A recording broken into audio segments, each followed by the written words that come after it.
Hello అండి, చూసేయండి ఈరోజు మన ప్లేట్ ఎంత కలర్ఫుల్గా ఉంది కదా. ఏమేమి పెట్టుకున్నానో చూపిస్తాను. ఈరోజు స్పెషల్స్ ఏంటి, వీటి రెసిపీస్ కూడా ఈ వీడియో కింద లింక్ ఇస్తాను. ఏమేమి చేశానని కూడా చెప్తాను. ముందుగా అందరికీ క్రిస్మస్ శుభాకాంక్షలు అండి. మన సబ్స్క్రైబర్స్కి ఎవరైతే క్రిస్మస్ పండుగ జరుపుకుంటున్నారో మీ అందరికీ క్రిస్మస్ శుభాకాంక్షలు మనస్ఫూర్తిగా. ఓకేనా.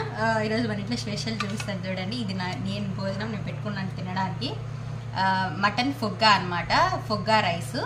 ఇంకా ఇది వచ్చేసి మటన్ ఎక్ని అనమాట. మొత్తం వెజిటేబుల్స్ మటన్ వేసి చేస్తారు, చాలా మంచిది హెల్త్కి. ఇంకా పప్పు సూప్ అనమాట, పప్పు సూప్ కూడా హెల్త్కి చాలా మంచిది. ఇది వచ్చేసి వాళ్ళ ఊరగాయ ముక్కలు అనమాట. ఇంకా మనకి స్పైసీ ఉండదుగా, ఇది వెల్లుపాయ కారం అనమాట. ఎండుమిర్చి, తెల్లగడ్డ, ఉప్పు అంతే మిక్సీ పట్టేసాను. ఇంకా హెల్దీగా ఆకుకూర, నిమ్మకాయ ఈ సూప్లోకి, ఇంకా మజ్జిగ. ఇదేనండి ఈరోజు నా భోజనం. నచ్చిందా?